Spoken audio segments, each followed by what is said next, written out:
Hey guys, welcome back to the psychological video series. I'm your psychologist Ashok Kumar Tamburaj from the Armed Forces Preparatory Academy, Nagpur. Now, in this last part of this series, we will be discussing about the test which most of the candidates feel, sir, I don't know what to bring out. I would say it is one of the mystery test of the psychological test, that is a self-description test. Now, why self-description test is added in the psychological test and what do the psychologists want from it?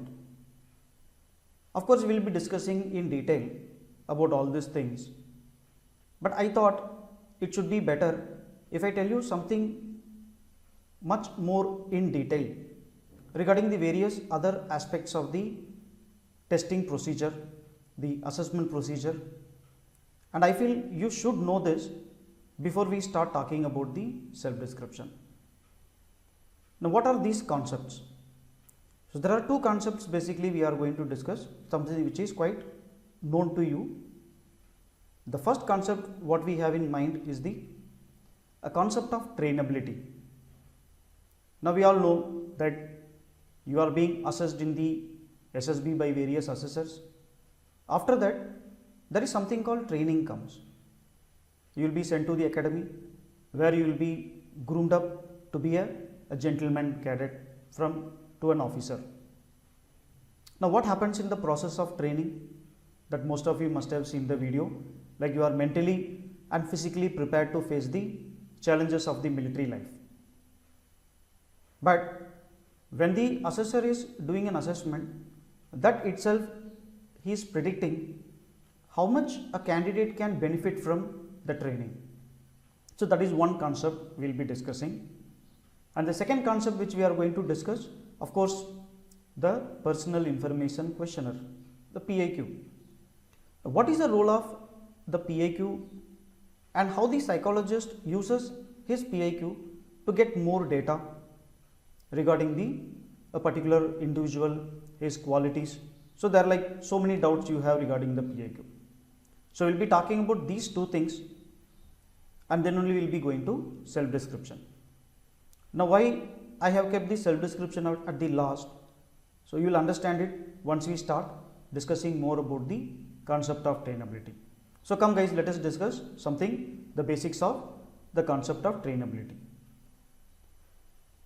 Now, we all know that the importance of training, and we also know that the basic concept of training is younger the better.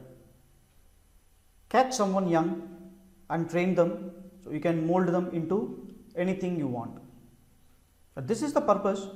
You won't believe why the Sainik schools were started. So, that is a different story why the Sainik schools were started, but then the patriotism, the eagerness to serve the country. So, these things were going down. That is the time the government thought we should train the students right from young age. That was the basic purpose of starting the Sainik schools. And there this thing comes, you catch them younger and train them better. In the same way, when we are talking about the concept of trainability, once a candidate goes to the academy, what happens there? No, he is transferred physically and psychologically. Now, the transformation won't take place with every candidate in the same level. We know certain for sure that various reasons, and you guys may have seen, may have heard the news or even read it in the newspaper. Nowadays, there are so much material available in the YouTube and other places where you can find out this particular thing. There were candidates after clearing the SSB, medically fit, they come up in the merit, they go to the academy, but then they were unable to cope up with the training process, so they withdraw from the academy. Now, this thing happens to some of the cadets. Now, why this thing happened? Though we have selected the people based on their performance in the various testing process which takes place in the SSB, but still why some of the people they were not particular about completing the training? It is because these guys normally are the people who have been cleared by the assessors with few doubts. Now, what these few doubts could be? Like, no, they are younger, so they thought these guys would be trained much better even with this kind of a problem existing. Later on, the moment the person goes out of the academy, that is the time the system realizes that these kind of things cannot be ignored during the assessment process, and that is how the concept of trainability had come. So before taking a final decision, every assessor has to see whether this candidate can benefit from the training. So what are the aspects involved in trainability? Like, we talk about the various factors. Remember, the first factor we consider to award a trainability mark is that the type of entry. Now when we talk about type of entry, there are two things involved in that. One is the age, the other one is duration of training. Now, as we know that, I told you in the beginning, younger the better. So someone is coming at the age of 17 and a half, like I am talking about the NDA and TES entry. So they are so young, they are tender, so they can be groomed into anything we want. So that is why you must have seen typically in the NDA entry and 10+2 technical entry, there are more number of candidates clearing the SSB. In the same way, duration of training. NDA entry, it is 4 years of training, like 3 years in your NDA and 1 year in the respective services academy. So there, like 4 years is a lot of a period to change a person's personality. But when we talk about these two things, age and duration, the more you grow, the chances of trainability goes down. It is for a simple reason.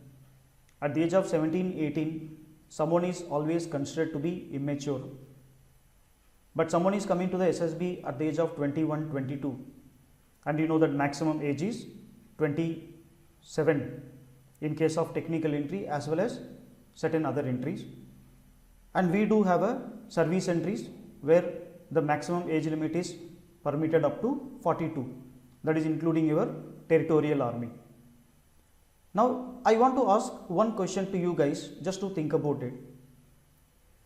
How many of you really feel like you can change your personality once you have grown up into a complete man? You completed your graduation, you started working in some place, and in some cases, you know, especially we are talking about certain entries where even the married men are permitted.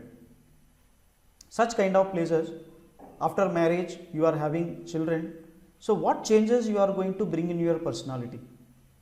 So that is a big question in everyone's mind. That is why we always say, younger the age, more the duration, the trainability of an individual can benefit him. So when a 17-year-old guy comes for an SSB, there is so many things he has to learn, so that part of immaturity is accepted. But whereas when you are coming as a person who is for any other entry, the moment you crossed your age of 22, 23 and you are coming for the SSB, you are expected to be a mature person as it is, because you have no more or nothing much of a trainability left due to your age factor, and second thing, hardly you have 1 year to 1.5 years of training. And this 1 year and 1.5 years, wherever the academy you go, the training part mainly focuses on keeping you physically fit, mentally tough, but then bringing a change in your the core values may not be possible. So keeping this thing, let us go to the next point. Now when we talk about OAR, as we all know that this is the very first test you take when you go to SSB, the intelligence test. Based on the intelligence test, the assessor comes to an understanding what is your likely OAR, that is your officer intelligence rating. Now when we talk about officer intelligence rating, I would like to tell you a few things, like normally the questions asked by candidates to me. Sir, how much important OAR over the PPDT? There is no doubt that PPDT is the primary test, OAR is a confirmatory test. When your PPDT goes too well or it is too bad, there is no need to refer your OER. OER of an individual is referred only when he is having a partial understanding from the assessor. Like this guy is a doubtful case. As you all know that is a typical borderline person. Apart from that, the OER is given to the psychologist in the second stage as well. What is the role of OER in the second stage? There is statistically proven thing that someone is having a good OER, he will benefit more from the training than someone who is having a lesser OER. So for me as a psychologist, I should know about the OER of a candidate. And then the third point, the socio-economic status. What is the socio-economic status? It is nothing but where you come from, what type of environment you lived, from what type of environment you brought up yourself. So all these things talks about your socio-economic status. So it includes your studies, it includes your parents, it includes your siblings, it includes the various activities you have done in your life. Now what do they do in the concept of trainability? As we all know that personality of an individual is mainly boosted up by the environment. There is a concept of nature versus nurture. Nature is someone's innate qualities, like what the qualities that he acquired from his parents through the genetics that comes in DNA. But then not that every time DNA plays an important role, it is a kind of an environment where he was brought up. So the environment plays an important role in grooming up your personality. So now it is imperative for the psychologist to know about your socio-economic status, so that he can make a rough calculation in his mind, some kind of assumption he can make. Someone coming from this kind of a background and he is behaving like this, obviously your background can explain more about why you are behaving in such a way. Now the three aspects we discussed, type of entry, OER and socio-economic status. So what do you think, how does the psychologist come to know about these things? Because he is not going to interact with the candidates at all. So this is where your PIQ comes handy to the psychologist. So from the PIQ, all the details I want, your type of entry, as it is I knew, the duration of training, yes I knew, but your age, typically speaking for the same entry you will see a candidate with the minimum age to the maximum age. Especially it happens in certain entries like SSC Tech, TGC entry, where you see a final year graduate student who is about to pass out his exams. So he has come for SSB at the age of 20, 21. In the same age, you will see the candidate who is attempting his last SSB for the entry, and the maximum age is 27. So he must be somewhere around 26 to 26 and a half. Now you see within the same entry, the candidates having different age, 20 to 27. So that means even the same entry, the age difference can make it can give you more marks if you are lesser age. It may reduce the marks if you are more in your age. And whereas other things like your OER, of course it is written in the PIQ, so the psychologist comes to know what is your OER. Then the entire PIQ talks about your socio-economic status. It talks about your parents, what is their profession, what type of people they are. Now we can roughly make out from the profession, but then remember, we don't carried away by the PIQ, though we are going through all these details. Where you stayed most of the part in your life, what are the facilities you were provided with in your life so that you can come up to this level. And then your various hobbies, various interests, whether you ever took some responsibility in your life, all these things we can make out from the PIQ. Last but not least, the PIQ also brings out whether you are a fresher or a repeater to the SSB. As we know that assessment of a fresher and an assessment of a repeater is different. It doesn't matter whether you have taken coaching before or not, but attending the SSB in real time cannot be equaled with any training. So that means when a guy comes very first time to the SSB, he will be given some sort of a credit. He will be given some kind of a, some kind of a leeway can be given to such kind of people than someone who is coming repeatedly to the SSB. So that is why I always say, more the number of attempts goes, so your chances of getting recommended gets reduced. So now this is another input we get from the PIQ. So now whatever the three things we discussed about the PIQ, now the last 2 points that you could see in the screen, insight and motivation. What is an insight? What is motivation? Insight is nothing but what do you know about yourself.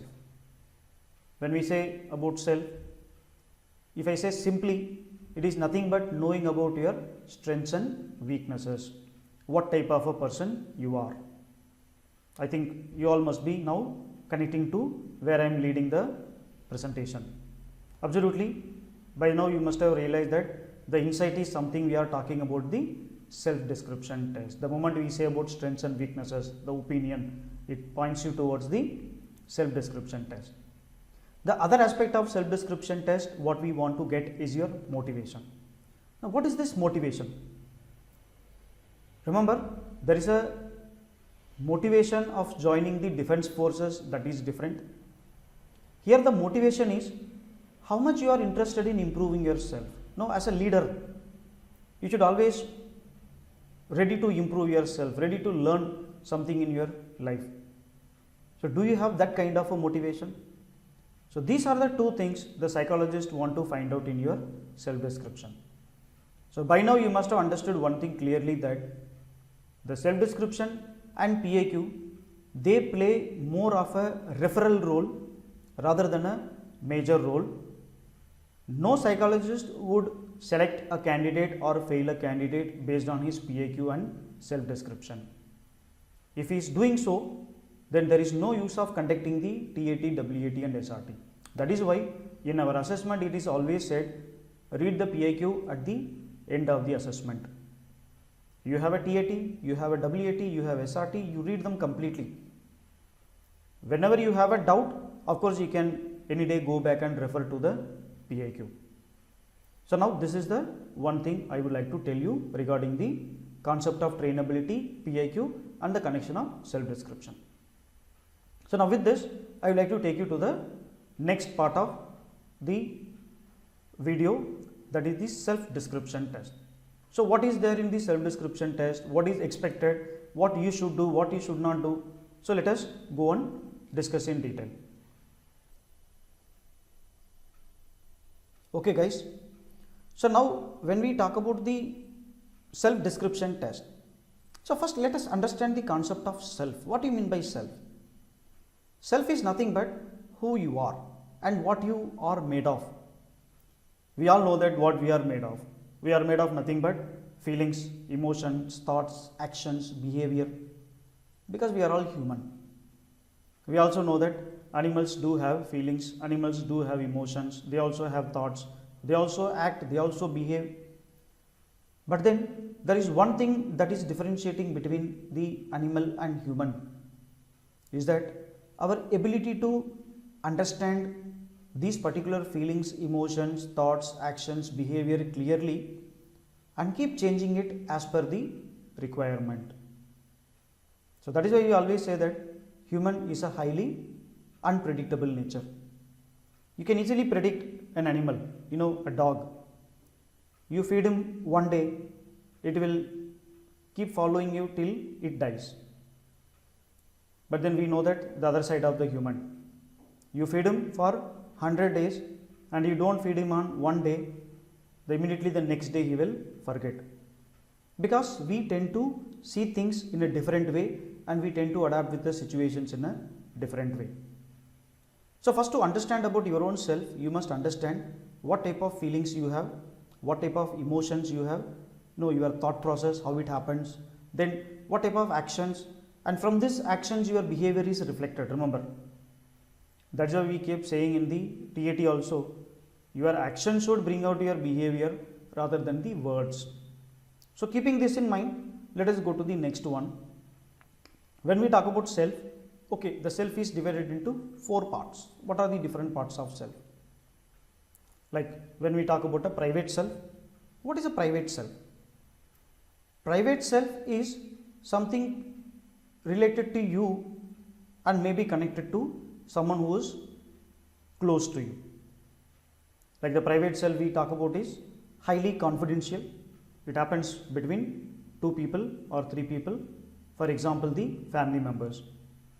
So what type of a relationship you have with them and their own influence on your personality, and what do they understand about you or what do you understand about those people, they are called as the private self. Whereas in the social self, like the word suggests that your interaction with the society. What does the society think about you? Here the society means the immediate people who are in your surrounding. Maybe your friends, maybe your teachers, maybe someone you are seeing in your life, your neighbor, or the one you are meeting on the way to your school, college, office, anyone. So how these people think out, look at you, that creates an impression. So that is a social self. When we talk about inside self, what is an inside self? There are certain things only you knew about yourself. This is what the psychologists want to find out. Like I told you, the concept of insight. What exactly you think about yourself.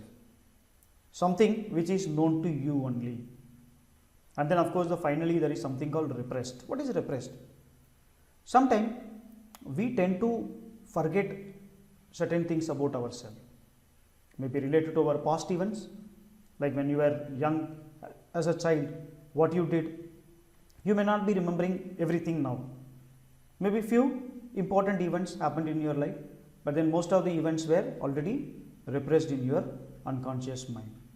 Along with these incidents, there are certain qualities also repressed in yourself, and we want to find out this repressed self.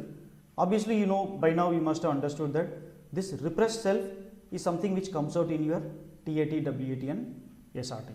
So that means you should understand yourself from the viewpoint of your parents, family members, social life, that is your society, like whoever the people who are interacting with, inside self, asking question to your own self, and of course the repressed self, nothing much you could do on your own except taking the psychological test, or there are various other ways are there, but no, that is not related to this particular topic now.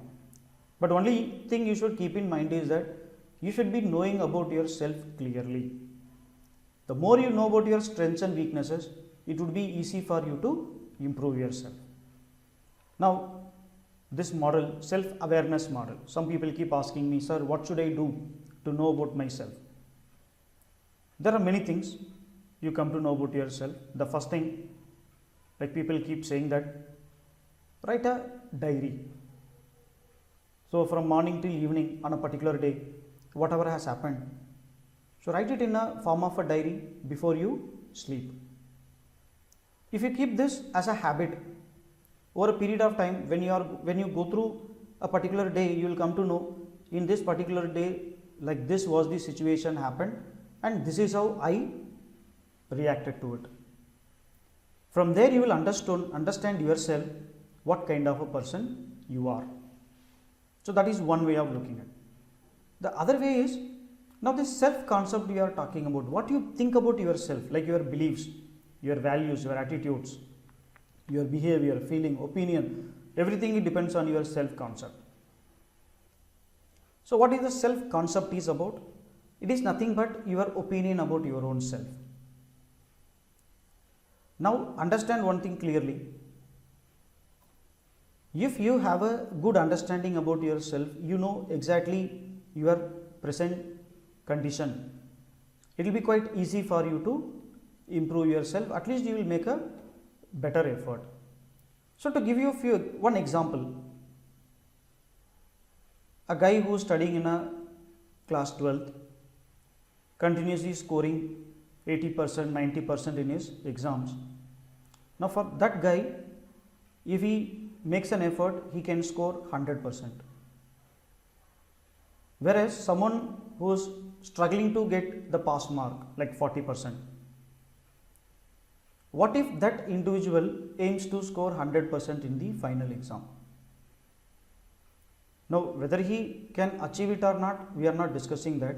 But now you see the difference between the real self and the ideal self. Now most of the time what happens is, you have a real self and you have an ideal self. What is your ideal self? That is your ambition. And when the gap between the real self and ideal self, if it is too large, it will have a negative impact on your personality. The first thing is, even after knowing that you cannot achieve certain thing, you keep trying it. But if you are not mentally tough person, the frustration will set up. And you know what happens the moment frustration comes? The frustration can lead to different outcomes. One of the outcome is you will be more aggressive kind of a person, or it could be regressive kind of a thing. You start crying like a child, or it may be possible that you will be into a more like a resignation mode. That is, you are staying away from the task. But the worst case can happen out of frustration is, people are getting into depression. So the depression can be harmful, as we know. It will make a person to any extent, like taking him to committing suicide, ending of his own life, thinking pessimistically.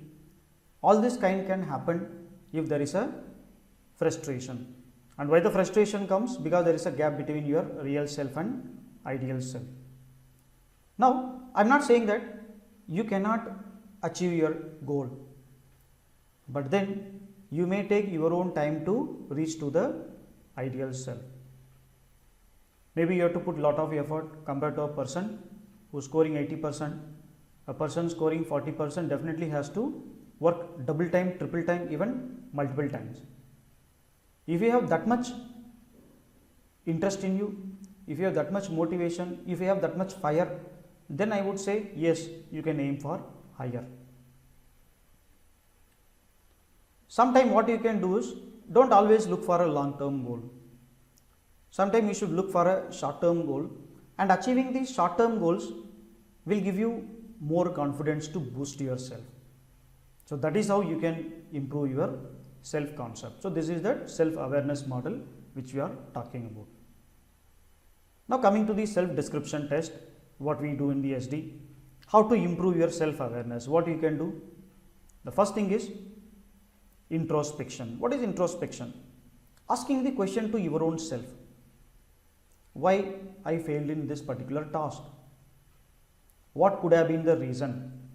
Is it because of my lack of preparation, or is it because of my lack of knowledge? What else? So the more you ask question to yourself, you will get a introspection. You will get more details. Then the second point is observation. What is an observation? Like this is sometime people typically do. Videographing someone's performance and showing it to him. So you get an opportunity to observe your own performance. Like the video I am making. So whenever I want to know about my performance, I can check back the video. So I can observe how I performed in the particular task. So that is the observation method. And the third is feedback. The feedback is always useful to a individual's development. Not just giving a feedback, but receiving the feedback.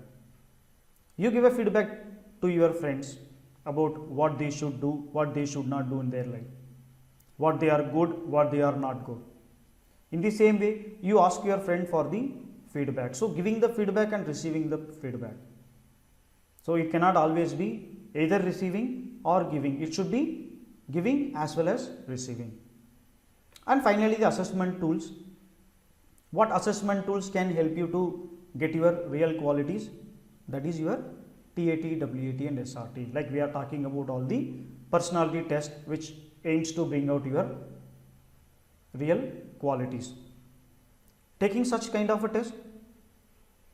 But then how many of you would like to take a chance going to SSB and taking the psychological test to find out what type of a person you are? So that is not a logically possible way. But before going to SSB, you can take such task, you can talk to people like me. There are many experts are there, you can talk to them. They will be able to guide you before you go to the SSB. So that is more smarter way of doing rather than going and trying everything in the SSB. And let me tell you one thing clearly. I have seen many people,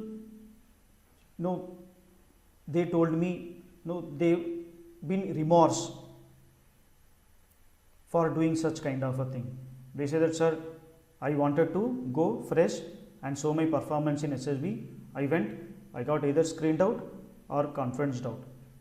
Later on I realized that I haven't done anything great there. I should have learned something and then went to SSB. So this is what people feel.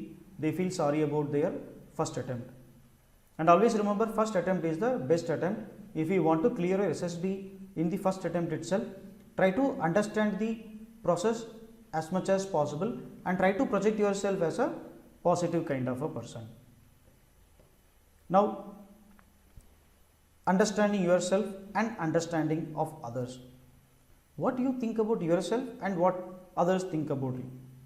Remember, it is not always necessary that what you think about yourself and what others think about yourself should be same. As we know that, so we are different and the individuals are different. So your interaction with the other people is always different. The way you interact with the parents, the way you interact with the brother and sister, the way you interact with friends, the way you interact with teachers, the way you interact with an unknown person. So everywhere there is a difference in terms of your behavior. So that difference should be reflected in your self description test. Like there are few things I thought, let us forget all these things. Let us come to the most important aspect which I would like to talk to you. That is what you should do and what you should not do in the self description test. So as you aware that there are 5 different topics are involved in the self description. So the very first topic is what do your parents / guardian think about you. Now we know that parents are the first contact in this world, and we have learned so many things from them, both genetically as well as being with them. So their behavior has a lot of influence in our personality. So it is, you must understand that what your parents' expectation from you.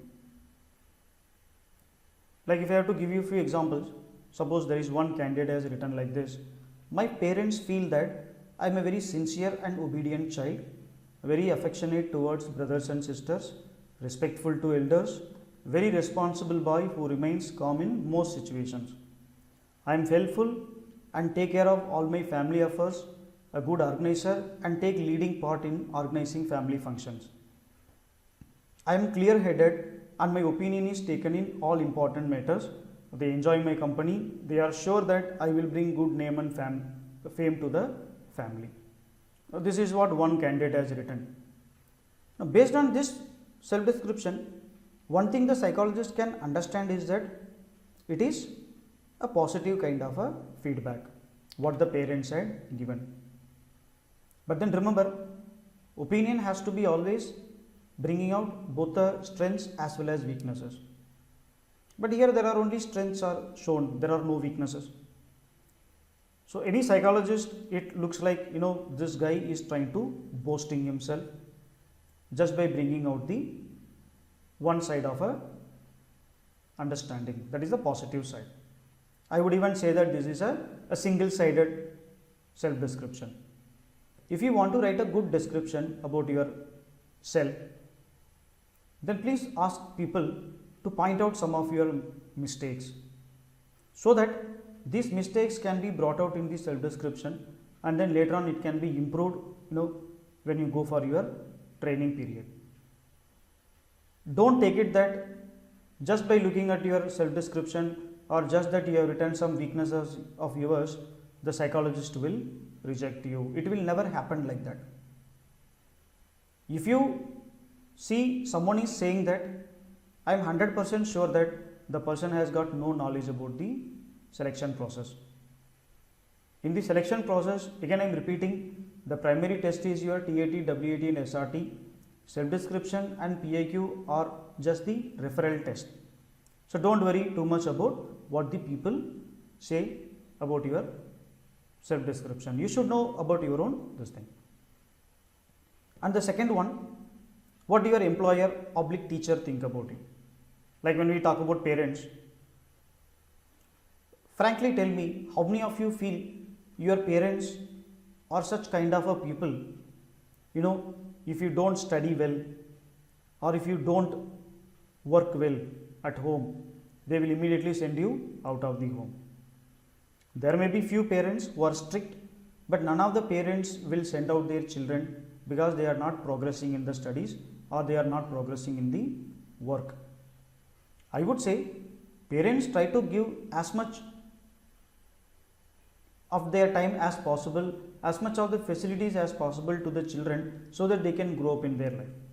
For them, what is important? You should be a good person, you should be a good human. Like the values, the morals, whatever the things that you learn from them. So they focus more on that rather than talking about your academic issue. They know exactly what is your level. So they won't normally force you to achieve something which is not in your range. So, but in the case of teachers and employer, what they are interested more is, like by now you must have understood that the teachers and employer think about you purely in point of the profession. As a teacher, he wants you to be responsible, honest, hardworking, intelligent.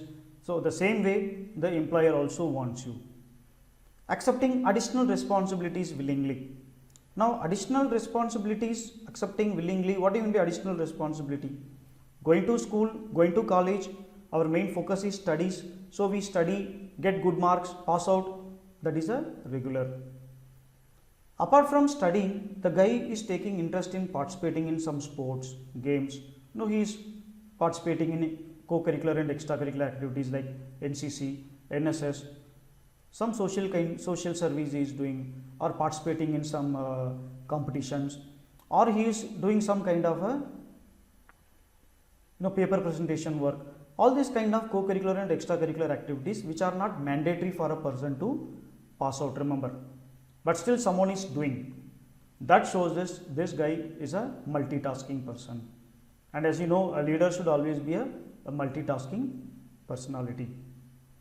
And they are sure that any task given to me will be completed to their full satisfaction. Obviously, when a teacher is giving you a task or your employer is giving you a task, they expect you to complete the task with full satisfaction.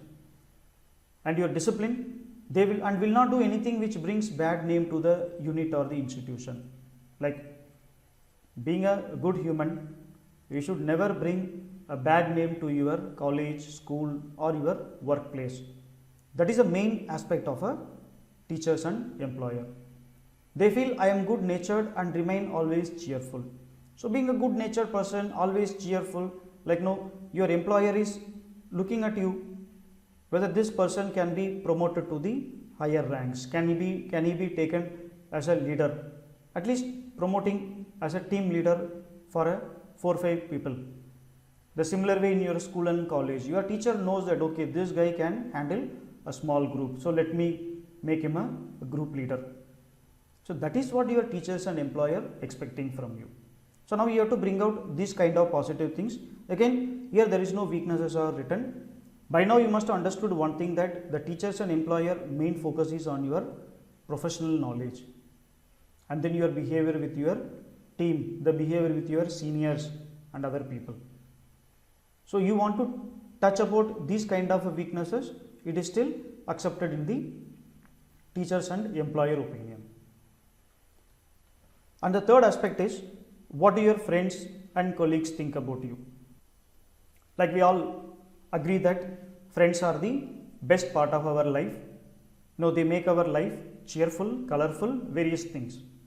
And we would always love to spend our time mostly with the friends. So that means your friends should be knowing more about yourself than your parents and teachers, especially your close friends.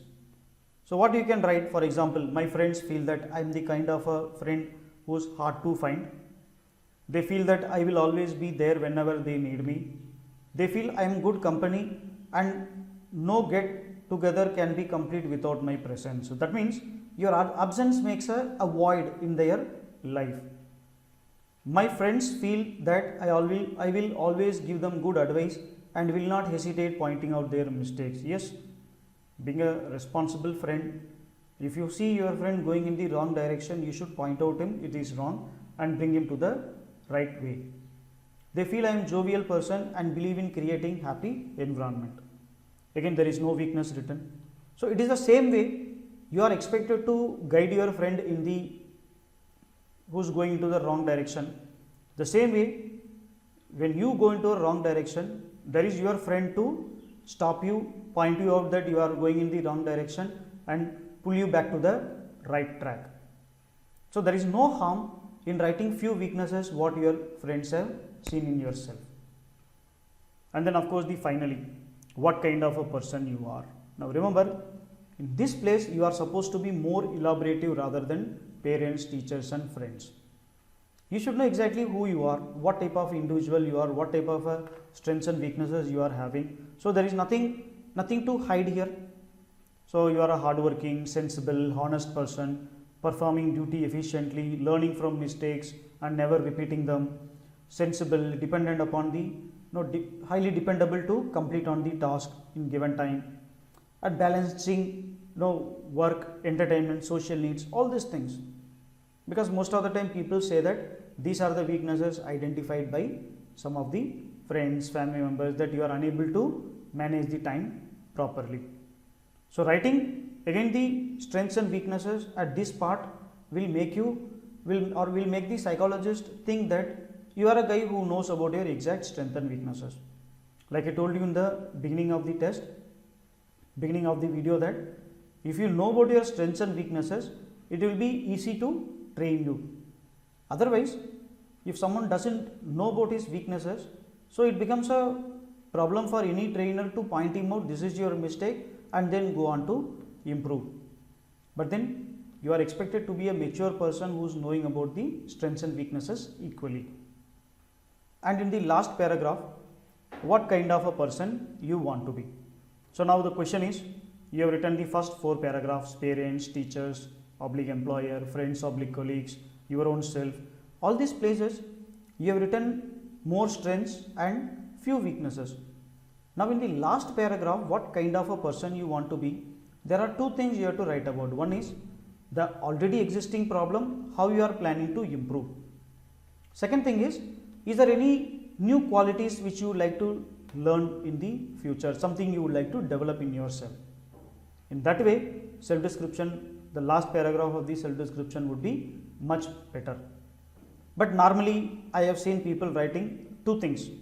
They want to improve their communication skill, they want to improve their general awareness, and 50% people they write they want to improve their physical. Now remember, these 3 things are routine, everyone is writing. Now communication skills are something that you are supposed to have improved as it is. No one has ever stopped you to improve your communication skills. So why you have not improved? If you have not improved now, what you are going to do once you become an officer? In the same way, general awareness. Like general awareness is something which is keep changing every day. The facts keep changing. No one can ever say that I knew everything. Even if you ask me, you ask any of the knowledgeable person in the world, he will say that no, I want to learn something new. So forget about writing something which requires a continuous learning throughout the life. But then there is something in terms of personality, the qualities which are mandatorily to be developed. Less general awareness or less communication skill may not make you a sufferer. But then if you have a problem in your qualities, then you will suffer a lot in your life. So we want to know exactly what is your understanding about your weakness and how you want to improve it. So in the last paragraph, you talk about your weaknesses you want to improve, as well as how you are planning to improve yourself. That will give us the kind of motivation we are expecting. Yes, this guy is working towards improving himself. So when we get such kind of a candidates, we can have good self understanding. He knows about his strengths and weaknesses. Now it will be easy for us to train him, provided this guy has also performed well in TAT, WAT and SRT. So that means by now you must have understood from the last 4 videos. Now this is the 4th video. You must have understood one thing clearly, that the TAT plays a major role in your selection in the psychological test, whereas the WAT, SRT, self-description, they are all just confirmatory series. Even if few minor mistakes in WAT, SRT and self-description, still the candidate can be cleared. But the mistakes what you commit in your TAT will affect your overall performance. So just to recap, what we have learned today is that, so the concept of trainability, how much you can benefit from the training is based on your age, type of entry, OIR, your socio-economic status, and these things we come to know from your PIQ. And finally, the insight and motivation comes from your self-description. Now the question is, some guys ask me, what if someone has got a good insight? He knows about its strengths and weaknesses, exactly. But then those weaknesses are so much and it is reflecting in his TAT, WAT, SRT everywhere. Will such kind of a people be recommended? Or if a person who has done well in TAT, WAT and SRT has written some major weakness, major negativity in its behavior in the self-description, so will he be selected or rejected? Or a candidate who has written only positive in the self-description, like what you have seen now, but then his TAT, WAT, SRT, every place it is the negativities which are coming out more. So will such kind of a person be selected or not? Now again, selection of a person doesn't depends on these kind of a small things. Understand one thing clearly, you have to bring a consistency in your performance. If a person's problem, TAT, WAT, SRT, all the 3 tests, your behavioral problems are reflected, and the same problem you are having in self-description or what you brought out to yourself. So what the psychologist will think, even after knowing this guy having this kind of weakness and still he is bringing out in the TAT, WAT and SRT, that shows actually it's a deep rooted problem, something coming from the unconscious mind. But someone like none of the responses in the TAT, WAT, SRT are so negative, but then in self-description he has written something negative. This happens to people, those who normally take others' opinion too seriously. For example, someone told you you are a short-tempered person, so you took it too seriously and you wrote in the SD, I am a short-tempered person. But actually you are not a short-tempered person. Your problem is you get angry when the thing goes out of control or when thing goes not as expected by you. Now when you get angry when things don't go in a proper way, it happens to everyone. It doesn't mean that you are a short-tempered person. A short-tempered person is someone who gets angry without any reason, without any provocation. Are you such kind of individual? That is the question you should ask before writing such kind of a negative words. So ultimately, seeing this, no psychologist will fail a candidate just based on the SD. Most of the psychologists, they believe TAT, WAT and SRT brings out his real qualities, what we expected in terms of that 15 officer like qualities, whereas the self-description may bring out or may not the exact qualities or in the exact way. Even few qualities coming out in TAT, WAT, SRT reflected in self-description still considered to be a acceptable one, if not the complete set of qualities what you are bringing out in the TAT, WAT and SRT. So keeping this in mind, My suggestion to you all is that please focus more on TAT. It is because that is the one test which takes a lot of time to improve. I can again give you a guarantee that WAT, SRT, self-description practice, just do 1 or 2 practice, your performance will improve to a great extent. But people struggling to perform in TAT even after going repeatedly to SSB, even after taking coaching from 2-3 places, different places, still they struggle in the TAT. If you could do well in TAT, there is nothing is going to stop you clearing the psychological test. So I hope you like this video. I hope the video series was useful. So I am glad to assist you guys, to prepare the SSB in the right way. So nice talking to you guys, and I hope we will get more time to meet you in the future videos if possible. So till the time, prepare well and take care of yourself. Jai Hind.